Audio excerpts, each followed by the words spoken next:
Assalamualaikum warahmatullahi wabarakatuh. Selamat datang kembali di channel YouTube saya. Pada video kali ini kita akan membahas mengenai Undang-Undang Harmonisasi Peraturan Perpajakan atau Undang-Undang HPP, khususnya pada klaster pajak penghasilan. Undang-Undang HPP klaster pajak penghasilan ini sudah mulai diberlakukan pada tahun pajak 2022, terhitung mulai Januari 2022 ini. Yang mana untuk video kita kali ini akan ada 5 pokok bahasan. Yang pertama adalah pajak natura dan PPh badan. Yang kedua adalah PPh orang pribadi. Yang ketiga adalah PPh kegiatan usaha atau UMKM. Yang keempat penambahan objek PPh pasal 4 ayat 2. Dan yang kelima adalah penyusutan dan amortisasi. Baik, kita masuk ke bahasan yang pertama, yaitu pajak atas natura terlebih dahulu. Jadi teman-teman, untuk natura ini sendiri pada awalnya itu merupakan non-deductible expense bagi pemberi kerja atau perusahaan, ya. Jadi tidak boleh dibiayakan pada awalnya. Dan bagi pegawai praktis itu juga bukan merupakan penghasilan, tetapi di Undang-Undang HPP pemberian natura kepada pegawai itu bisa dibiayakan oleh pemberi kerja, maka di sini beban atas natura itu menjadi deductible expense atau beban yang boleh dikurangkan secara fiskal. Dan natura itu juga merupakan penghasilan bagi pegawai. Jadi untuk pegawai, natura ini akan menambah komponen penghasilannya. Akan tetapi ada beberapa natura yang sedari sebelum adanya Undang-Undang HPP itu sudah bukan merupakan penghasilan bagi penerima. Contohnya di sini ada 5 ya teman-teman. Yang pertama adalah penyediaan makan dan minum bagi seluruh pegawai. Lalu adanya natura di daerah tertentu, natura karena keharusan pekerjaan.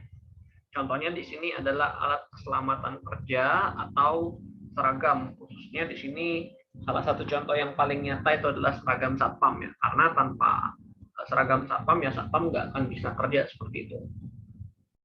Yang keempat, natura yang bersumber dari APBN, APBD ataupun APBDes, dan yang kelima adalah natura dengan jenis dan batasan tertentu. Lalu terkait dengan PPh badan. PPh badan ini kalau di Undang-Undang Cipta Kerja untuk tahun 2022 itu harusnya dia turun jadi 20%, tetapi pada Undang-Undang HPP penurunan ini tidak diberlakukan teman-teman. Jadi tarifnya akan tetap 22% sama dengan tahun 2020 dan 2021. Jadi untuk 2022 dan seterusnya untuk tarif PPh badan itu tetap 22%, tidak ada penurunan lagi. Di sini kita akan masuk ke contoh kasus mengenai pajak natura dan PPh badan. PT PPIMK di sini adalah sebuah perusahaan yang bergerak di bidang retail, yang mana total pegawai di PT PPIMK adalah sebesar 300 orang. Data-data keuangan perusahaan pada akhir tahun 2022 adalah sebagai berikut. Di sini ada data penjualan bersih 55 miliar. Karena sini 55 miliar, maka perusahaan tidak akan memanfaatkan fasilitas PPh pasal 31E seperti itu. Jadi kita akan menggunakan penghitungan seperti biasa. Lalu HPP-nya 25 miliar, lalu ada beban umum dan administrasi 10 miliar dan beban lain-lain 2,5 miliar. Di dalam beban umum dan administrasi terdapat biaya-biaya sebagai berikut. Ada gaji dan tunjangan pegawai 3 miliar, pemberian seragam batik kepada pegawai 900 juta rupiah, serta makan dan minum untuk semua pegawai adalah 1,8 miliar. Tentukan besarnya PPh badan yang berutang. Oke, jadi untuk penghitungannya teman-teman, di sini kita masuk ke penghitungan laba rugi seperti biasa. Penjualan bersih kita masukkan. Di sini saya bikin komparasi sebelum dan setelah Undang-Undang HPP. Seperti biasa penjualan bersih 55 miliar, lalu kita kurangkan dengan HPP 25 miliar. Nah di sini beban umum dan administrasi sudah diberikan rinciannya, maka kita akan masukkan satu persatu.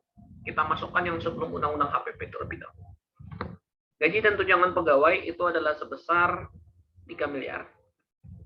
Lalu seragam batik kepada pegawai. Nah seragam batik kepada pegawai ini adalah termasuk natura teman-teman.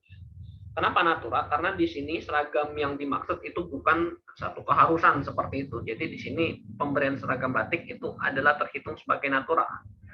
Karena termasuk natura, maka sebelum Undang-Undang HPP berlaku, Di sini seragam batik itu bukan merupakan pengurang penghasilan, jadi dia menjadi non-deductible expense. Maka di sini seragam batik itu bebannya adalah 0. Lalu makan minum untuk semua pegawai. Nah, ini boleh dibebankan, teman-teman. Jadi di sini kita langsung masukkan makan minum adalah 1,8 miliar. Komponen lain-lain ini adalah sisanya. Sisanya ini diasumsikan adalah deductible expense karena tidak ada data keterangan. Jadi di sini beban umum administrasi 10 miliar ditambahkan dengan yang sudah ada rinciannya 3 miliar. Lalu ada beban lain-lain 2,5 miliar. Sebelum Undang-Undang HPP berlaku, penghasilan bersih setelah pajak untuk contoh kasus ini adalah 18 miliar 400 juta rupiah. PPh di sini kita lihat kembali. Sebelum Undang-Undang HPP berlaku, PPh-nya adalah 20%. Maka di sini kita coba masukkan PPh-nya adalah sebesar 20%. Kita kalikan dengan 18,4 miliar. PPh-nya 3 miliar 680 juta rupiah. Maka laba bersih yang dibukukan adalah 14 miliar 720 juta rupiah sebelum Undang-Undang HPP berlaku. Nah, sekarang kita lihat setelah Undang-Undang HPP berlaku, perbedaannya akan seperti apa. Gaji dan tunjangan pegawai seperti biasa, 3 miliar, tidak ada perbedaan. Nah, di sini makan dan minum itu boleh dibiayakan, teman-teman. Jadi, kita boleh membiayakan biaya 900 juta rupiah ini. Jadi, di sini kita masukkan 900 juta. Makan dan minum itu juga boleh kita masukkan karena tidak ada perbedaan pengaturan. 1,8 miliar. Dan komponen lain-lainnya kita masukkan saja sama ya, 4,3 miliar. Lalu beban lain-lain ini adalah 2,5 miliar. Maka di sini untuk penghasilan bersih sebelum pajaknya, setelah berlaku Undang-Undang HPP itu menjadi 17,5 miliar. PPh badan itu tidak menggunakan tarif 20% ya, kita menggunakan tarif sebagaimana yang diatur di Undang-Undang HPP, yaitu adalah sebesar 22%. Kita kalikan dengan 17,5 miliar. Maka di sini PPh terutangnya adalah 3 miliar 850 juta rupiah. Nah, perbedaannya akan muncul yang pertama di sini. Dan yang kedua di sini. Kira-kira untuk ilustrasi penghitungan yang sederhana seperti itu, teman-teman. Baik, kita masuk ke bagian yang kedua, yaitu untuk PPh orang pribadi. Nah, di sini PPh orang pribadi itu ada penambahan bracket yang pertama, dan yang kedua itu adalah perubahan batasan tarif untuk bracket pertama dan kedua. Untuk undang-undang yang lama, sebagaimana yang kita semua tahu ya, bahwa di undang-undang yang lama itu ada 4 bracket, teman-teman, ada 4 layer. Yang pertama itu 0 sampai 50 juta rupiah 5%, lalu di atas 50 sampai 250 juta itu 15%, yang ketiga di atas 250 sampai 500 juta itu 25%, dan lebih dari 500 juta 30%. Tetapi pada Undang-Undang HPP ada perubahan pada bracket pertama, kedua, keempat, dan kelima. Ada penambahan bracket baru, yaitu bracket kelima. Di sini untuk penghasilan 0 sampai 60 juta itu 5%. Jadi kalau penghasilannya itu 60 juta, itu kita hanya menggunakan bracket pertama saja, tidak akan masuk ke bracket kedua.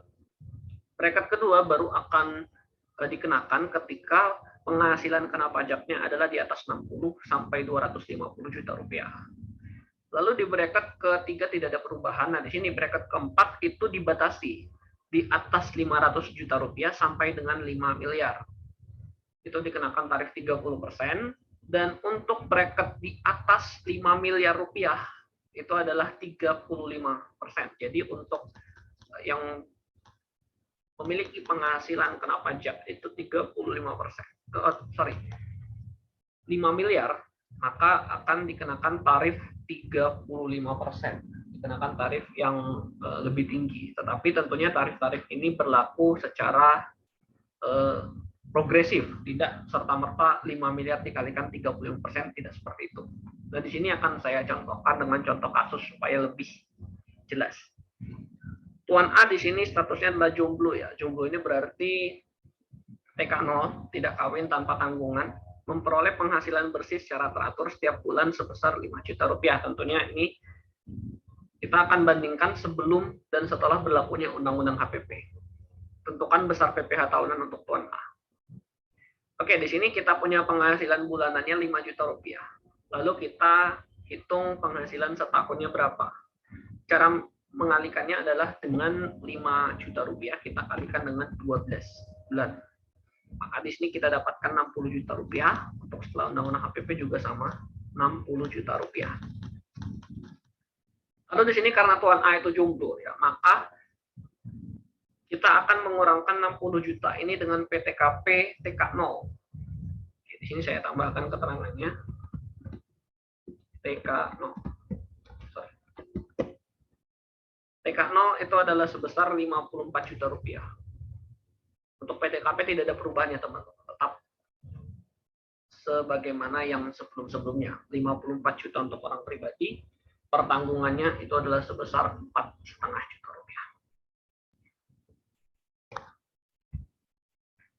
Maka di sini penghasilan kena pajaknya akan kita kurangkan antara 60 dan 54 juta, maka akan menjadi 6 juta rupiah. Inilah penghasilan kena pajaknya selama 1 tahun. Maka untuk pajak terutang ya teman-teman, di sini kita akan langsung mengalihkan 5% dengan 6 juta rupiah. Maka 6 juta kita kalikan dengan 5%. Karena di sini 5 juta itu kurang dari 60 juta rupiah dan kurang dari 50 juta rupiah, maka untuk layer ke bawahnya itu tidak akan ada perbedaan, teman-teman. Ini 0.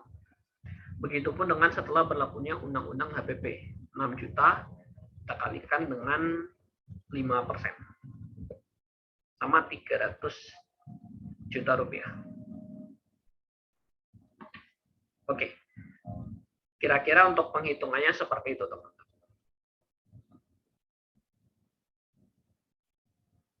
Oh, di sini kita punya case yang saya modifikasi sedikit ya. Di sini bagaimana ketika Tuan A itu memiliki penghasilan bersih sebesar 10 juta rupiah setiap bulannya. Nah, di sini akan terlihat perbedaannya ya, teman-teman. Oke, di sini penghasilan bulanan itu adalah sebesar 10 juta rupiah. Lalu kita kalikan dengan cara yang sama dengan yang tadi. Kita kalikan dengan 12%. Sorry, dikalikan dengan 12, maka itu akan mendapatkan 120 juta rupiah. Lalu kita kurangkan dengan PTKP 54 juta rupiah, maka penghasilan kena pajaknya adalah 66 juta rupiah. Untuk penghitungan pajak terutang di sini, layer pertama adalah 0 sampai 50 juta rupiah sebelum berlakunya Undang-Undang HPP. Maka di sini 5% itu akan kita kalikan dengan 50 juta rupiah. 5% sebesar 2,5 juta rupiah. Lalu untuk layer-layer yang selanjutnya, di sini 66 juta akan kita kurangkan dengan 50 juta yang sudah kita kenakan layer 5%. Jadi di sini untuk layer kedua 15% itu cara penghitungannya adalah sebesar 66 juta rupiah. Kita kurangkan dengan 50 juta rupiah. Kita kalikan dengan 15%. Maka di sini kita dapatkan untuk layer 15% adalah sebesar 2.400.000 rupiah. Karena sudah tidak ada lagi, maka layer 25 dan 30%-nya ini adalah 0. Dan ini juga 0. Maka total adalah 4,9 juta rupiah untuk sebelum berlakunya Undang-Undang HPP.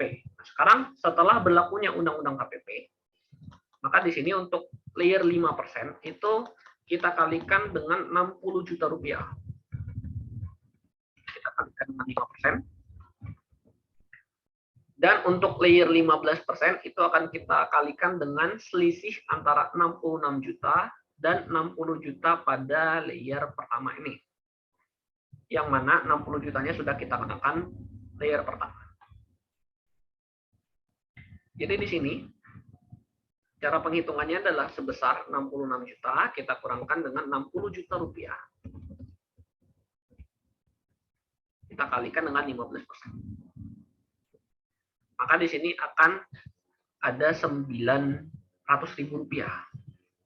Untuk 25 dan 30 sama 35% itu tidak dikenakan ya teman-teman, karena sudah dikenakan semua.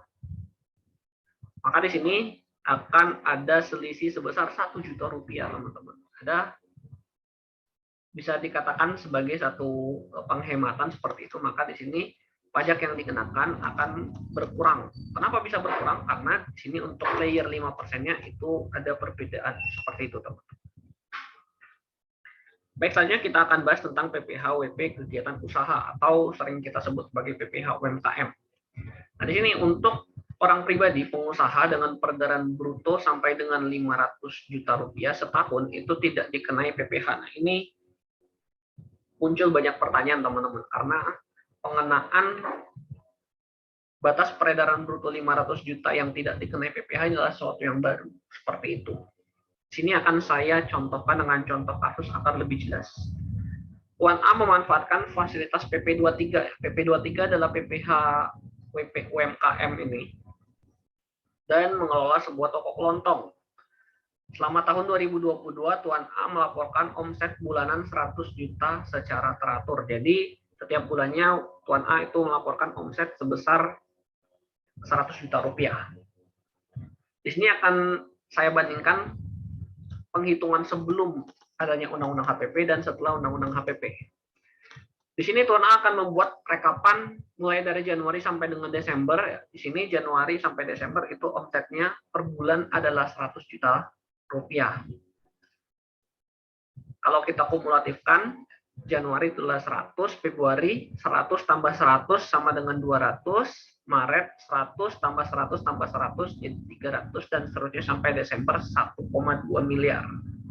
Jadi maksudnya kumulatif itu berapa omset yang sudah didapatkan mulai dari bulan pertama sampai dengan bulan yang akan dihitung kumulatifnya seperti itu. Oke, jadi kita lihat dulu sebelum berlakunya Undang-Undang HPP. Sebelum berlakunya Undang-Undang HPP, maka untuk penghitungan PPh terutang kita langsung saja mengalihkan omset bulanannya 100 juta rupiah, kita kalikan dengan tarif PPh UMKM yaitu sebesar 0,5%.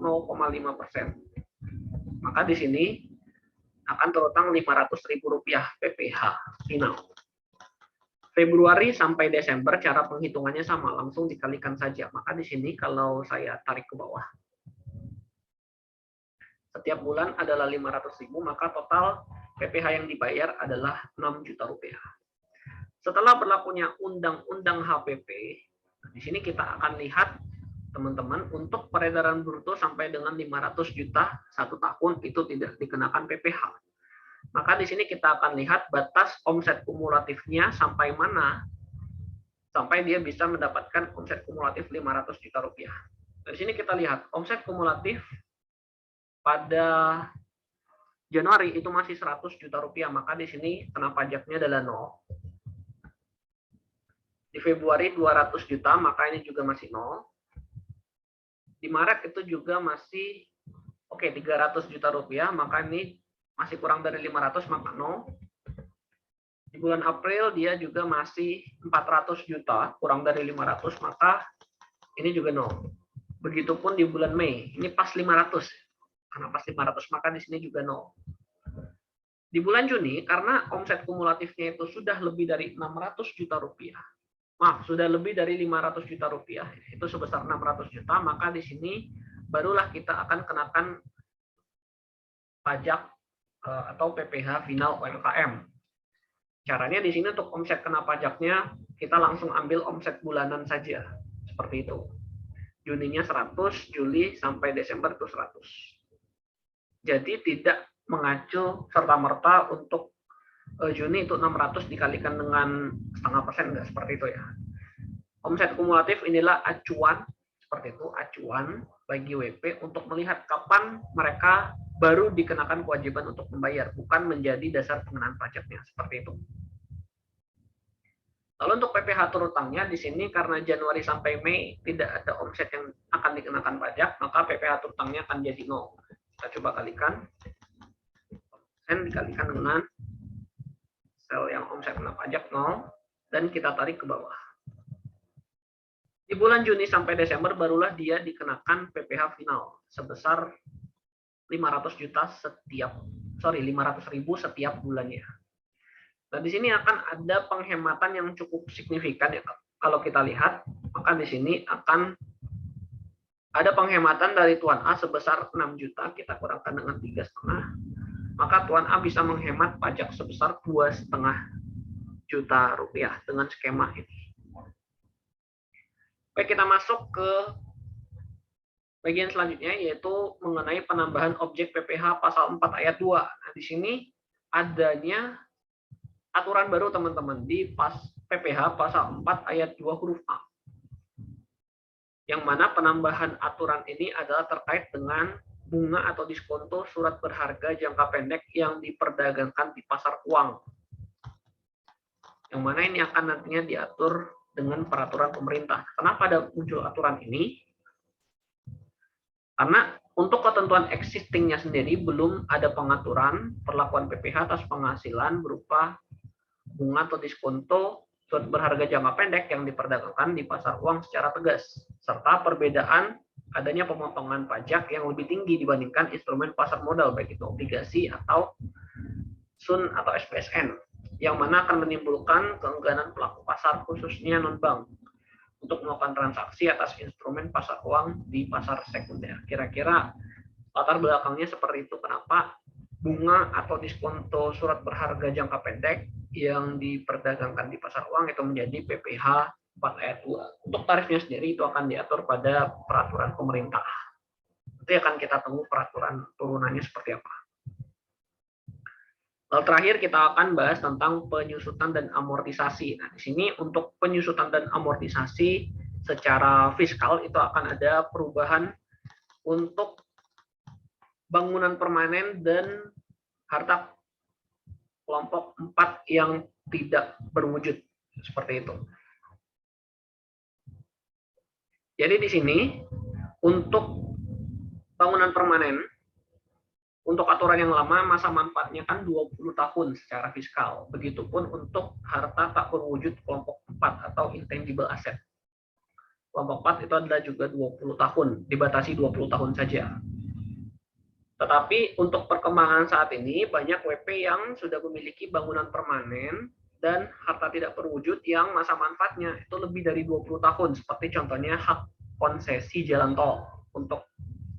Karena itu perlu adanya penyelarasan masa pembebanan penyusutan bangunan yang mempunyai masa manfaat lebih dari 20 tahun sesuai dengan masa manfaat sebenarnya, dan penyelarasan masa pembebanan biaya amortisasi sesuai dengan masa manfaat sebenarnya.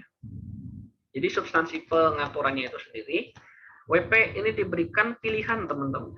Diberikan pilihan untuk membebankan harta tak berwujud dan bangunan permanen yang masa manfaatnya itu lebih dari 20 tahun. Itu boleh disusutkan sesuai dengan masa manfaat sebenarnya berdasarkan pembukuan wajib pajak. Jadi untuk bangunan permanen itu kita boleh pakai masa manfaat aslinya ketika masa manfaat aslinya itu lebih dari 20 tahun. Begitupun dengan intangible asset kelompok 4. Ketentuan lebih lanjut akan diatur dalam peraturan pemerintah tersendiri. Sampai sekarang belum ada sih. Kalau nggak salah peraturan pemerintah sampai sekarang belum ada. Itu diatur di Undang-Undang PPh yang baru pada pasal 11 ayat 6A. Lalu di pasal 7 ada perubahan ya teman-teman. Di sini untuk penyusutan atas harta berwujud yang dimiliki dan digunakan dalam bidang usaha tertentu itu bisa diatur tersendiri. Jadi akan ada peraturan tersendiri untuk harta-harta yang dimiliki dalam kegiatan usaha tertentu. Yang mana pada penjelasan undang-undang tersebut dalam rangka menyesuaikan dengan karakteristik bidang usaha tertentu seperti perkebunan tanaman keras, kehutanan, dan peternakan, perlu diberikan pengaturan tersendiri untuk penyusutan harta berwujud yang digunakan dalam bidang usaha tertentu tersebut. Jadi nanti akan ada aturan tersendiri terkait dengan usaha-usaha tertentu terkait dengan penyusutannya. Baik, demikian yang bisa saya sampaikan pada video kali ini. Semoga bermanfaat. Terima kasih sudah menonton. Jangan lupa like, share, dan juga subscribe. Dan sampai jumpa di video selanjutnya. Assalamualaikum warahmatullahi wabarakatuh.